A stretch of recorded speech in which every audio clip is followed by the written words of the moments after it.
Très chers amis, nous voici une fois de plus dans cette émission à la recherche de l'amour. Monique, bonsoir. Bonsoir, bonsoir à vous tous, soyez les bienvenus. Vous savez que demain déjà, jeudi, sera notre conférence de la thérapie de l'amour. Et la semaine dernière, nous étions en train de parler au sujet de ce que nous considérons, Monique, des malédictions héréditaires.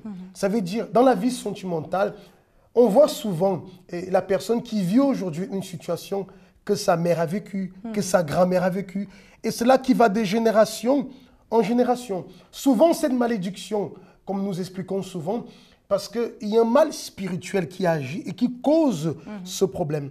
Mais parfois, la personne vit aussi cette malédiction, comme on disait, c'est culturel. Ce sont des choses qu'elle a vues dans son entourage, qu'elle a fini par accepter comme étant une réalité et sur laquelle, aujourd'hui, elle s'établit, ce qui est totalement erroné. Mais quel que soit le genre de malédiction, que ce soit héréditaire ou que ce soit, on va dire comme ça, culturel, il y a un moyen de mettre fin à cela lorsque la personne prend connaissance de la vérité que Dieu nous donne au sujet de la vie sentimentale. Oui, c'est bien évidemment quand, déjà, normalement, quand la personne elle grandit en voyant par exemple ce qui est mauvais, ce qui a, comme, quand elle a des mauvais exemples lorsqu'elle est petite ou lui, elle est petit, normalement, sa vie, elle va devenir cela aussi. Mais quand il y a déjà un mal qui travaille, qui utilise de ces situations pour pouvoir causer un malheur encore plus grand dans la vie de la personne, si la personne elle ne vient pas chercher Dieu, cela va dégénérer beaucoup de mauvaises choses dans sa vie. Alors, c'est la raison pour laquelle ces conférences sont très importantes. D'ailleurs, nous allons voir en ce moment l'expérience de Chloé qui participe des conférences de la thérapie de l'amour et voyez comment cela a pu l'aider à vaincre l'une de ces malédictions. A tout de suite.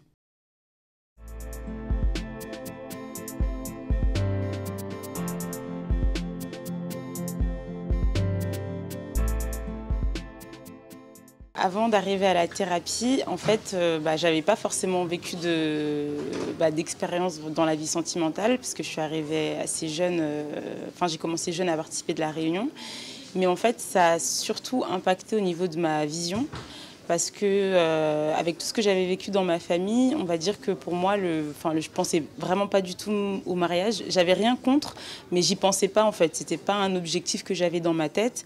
Et c'est vraiment en arrivant, et ça a même pris du temps en participant de la thérapie, de vraiment me visualiser un jour mariée.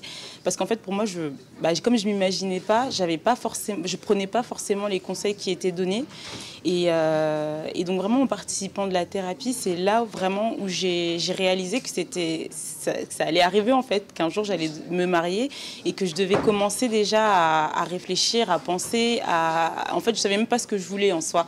Et donc vraiment c'est grâce à la thérapie et ça m'a beaucoup aidé dans le sens de pas commettre des erreurs, parce que je voyais beaucoup autour de moi des personnes, que ce soit des amis ou quoi, qui justement étaient en train de souffrir, et c'est vraiment quelque chose qui me faisait peur, parce que je voulais justement pas passer par ça, comme j'avais jamais vécu avant. Donc pour moi c'était vraiment une opportunité d'être arrivée tôt pour pouvoir éviter de souffrir dans ma vie sentimentale et vraiment avoir la direction de Dieu par rapport à ça.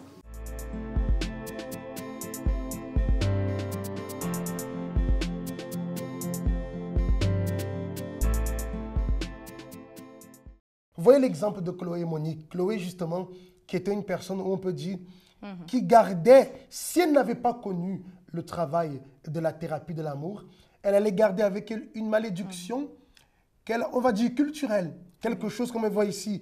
Plusieurs mauvaises expériences dans son entourage ont fini par lui dicter la façon dont elle devrait vivre son futur sentimental.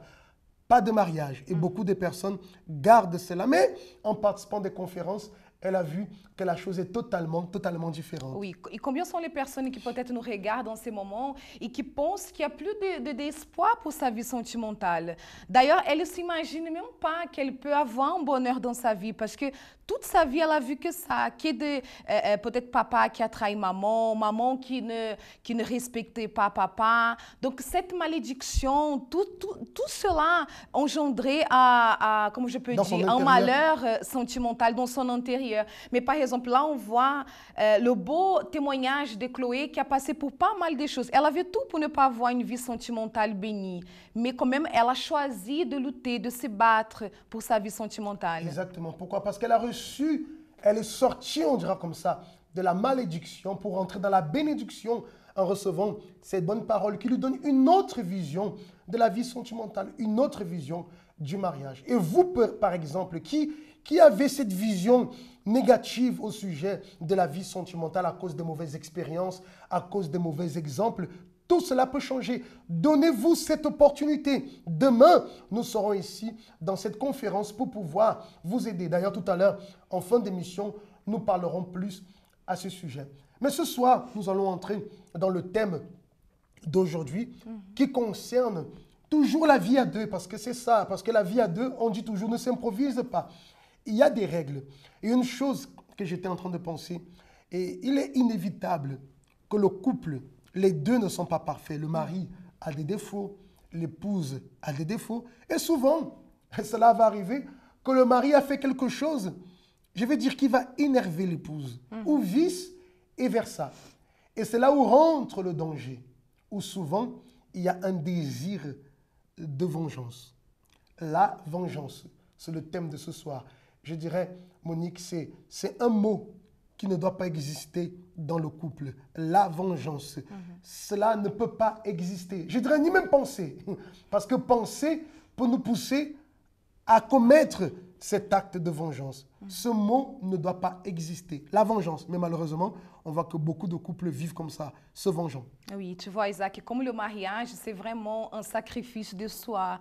Parce que parfois, la personne qui, elle pense à se venger de son conjoint, c'est parce qu'elle est en train de penser à elle-même. Certainement, elle était blessée par quelque chose, lui ou elle a fait quelque chose qu'il n'a pas aimé. Il commence à penser une manière, quelque chose qu'il va pouvoir faire pour pouvoir blesser l'autre personne, toucher, attirer, si on peut dire comme ça, son attention pour ce que la personne elle a fait de mauvais. Mais quand la personne elle pense à ça, elle n'est pas en train de penser au bien du mariage. Elle est en train de penser dans son propre bien. Et on sait que pour qu'un mariage ele puisse avancer, ele puisse réussir, il faut penser dans le bien du mariage. Donc, quand la personne elle est en train de vouloir se venger de quelque chose, elle n'est pas en train de penser dans le bien du mariage, pas du tout. Et d'ailleurs, ce n'est même pas un bien, parce que souvent, elle va avoir cette satisfaction, parce que c'est comme tu dis, elle a été blessée. Il faut comprendre que souvent, l'autre personne a blessé. Et parfois, il ne se rend même pas compte qu'il a blessé. Parfois, il peut m'arriver de te blesser sans le vouloir. Et pour moi, je ne t'ai pas blessé, mais tu t'es senti blessé peut-être par une attitude ou par une parole qui était, je dirais, mal placée. Ce n'était pas le bon moment. Cela t'a blessé. Souvent, la personne qui blesse, en général, elle ne se rend même pas compte qu'elle a blessé l'autre personne. L'autre personne qui a été blessée, lorsqu'elle voit l'autre qui apparemment ne réagit pas, ça l'énerve. Elle s'est dit comme ça.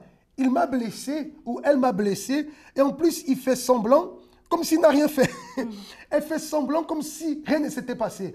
Alors pour qu'il puisse sentir ce que je suis en train de sentir, pour qu'elle puisse sentir ce que je suis en train de sentir, elle va voir, il va voir. Et là, elle pense qu'elle va faire du bien, mais elle va causer du tort. Parce que si l'attitude de l'autre lui a fait du tort, elle n'est pas bien, alors elle ne peut pas faire la même chose parce qu'elle va mettre l'autre dans une situation qui n'est pas agréable. Et nous savons que la règle, la loi du mariage demande que l'un fasse du bien à l'autre. Mais comme je disais, nous sommes imparfaits. Involontairement, on peut faire du mal à l'autre personne. Mais l'autre personne ne peut pas nourrir un désir de vengeance parce que de cette façon, on va finir par se détruire dans la maison. Oui, c'est comme si on se fait du mal à soi-même. Oui, pourquoi? Parce que attaquer l'autre personne, c'est s'attaquer soi-même. Oui. Et l'autre personne aussi a cette même pensée de vengeance. Ah, elle m'a fait ceci. Et les personnes ne comprennent pas tant. On va s'arrêter. Pourquoi il agit de cette façon?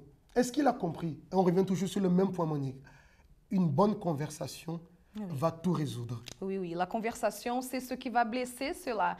En fait, c'est une boule de neige. Qui va briser cela. Va briser cela. C'est comme si la personne, ok, tu m'as fait du mal, alors je vais te faire du mal aussi. L'autre, il pense la même... Parce que souvent, c'est comme ça.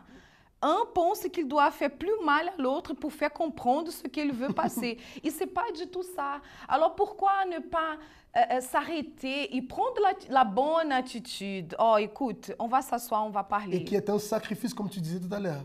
Voilà, c'est là où rentre le sacrifice, parce que là, on va devoir avaler nous, soi-disant, raison, notre orgueil. On va devoir donner le premier pas pour pouvoir changer la situation. Mais je répète, c'est lui qui fait cela, ou celle qui fait cela, qui prend cette attitude, c'est en train d'être le plus fort dans la relation. Parce que parfois, quand on pense à ça, quand quelqu'un, par exemple, si toi, tu me blesses, et moi, j'avale et j'arrive pour pouvoir, oh, écoute, on va parler, je veux résoudre cette situation. Apparemment, c'est comme si moi, je suis la plus faible.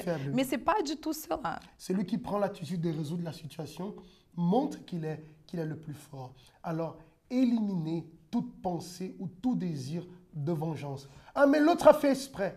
Alors, asseyez-vous, parlez. D'ailleurs, vous ne savez pas s'il a fait exprès ou si elle a fait exprès. On sait qu'il y a des cas où parfois l'autre aussi a bien préparé son coup pour dire, elle va voir ce que je veux lui faire, il va voir ce que je veux lui dire. Mais même ainsi, ce qui va résoudre cela, une bonne conversation, pas une discussion, une conversation. Tu sais, Isaac, même dans ces cas-là, la conversation, elle rentre très bien parce que même si vous voyez à plusieurs reprises, vous voyez que la personne, elle comme tu as dit le mot là, elle blesse l'autre personne pas exprès.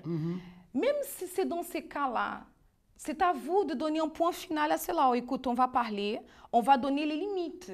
Oh, j'ai bien vu que tu as fait comme ça, mais ne pas se mettre au même niveau de la personne et chercher la blesser, chercher la vengeance. C'est pas le schéma. Donc, éliminez la vengeance de votre relation. Le désir de vengeance peut venir, mais il faut le tuer, il faut l'étouffer pour préserver la relation. Voilà, c'était l'indication de ce soir. Juste après ce cours sport, on revient pour la fin de notre émission. Thérapie de l'amour. Venez chaque jeudi assister à une conférence exceptionnelle. Le rendez-vous à ne pas manquer. Le seul endroit où vous connaîtrez ce qu'est l'amour intelligent. Recevez des conseils et orientations, quelle que soit votre situation. Pour tous les couples, mais aussi pour les célibataires, mariés et divorcés. Découvrez comment construire ou reconstruire durablement votre vie amoureuse. Sachez comment s'aimer d'un amour intelligent. Chaque jeudi, à Paris, Évry, Nantes et Lyon. Ne manquez pas. Thérapie de l'amour, chaque jeudi à 20 h à Paris. Également à 19 h 30 à Évry, Lyon et Nantes. Voilà, chers amis, nous arrivons donc à la fin de cette émission. N'oubliez pas donc que demain, à 20 h, rendez-vous ici au 254 rue du Faubourg Saint-Martin pour cette conférence de la thérapie de l'amour. Là, à Évry-Couronne, à 19 h 30. De même aussi, là, à Nantes. Et à 20 h, vous serez connectés avec nous, ceux de Lyon. Ne perdez pas cette opportunité d'être béni dans votre vie sentimentale. Pour nous contacter, vous avez le numéro WhatsApp. Posez vos questions ou laissez votre audio ou par audio, pardon. Laissez votre question, votre demande d'aide ou par audio ou par écrit. Passez une très bonne soirée et que Dieu vous bénisse.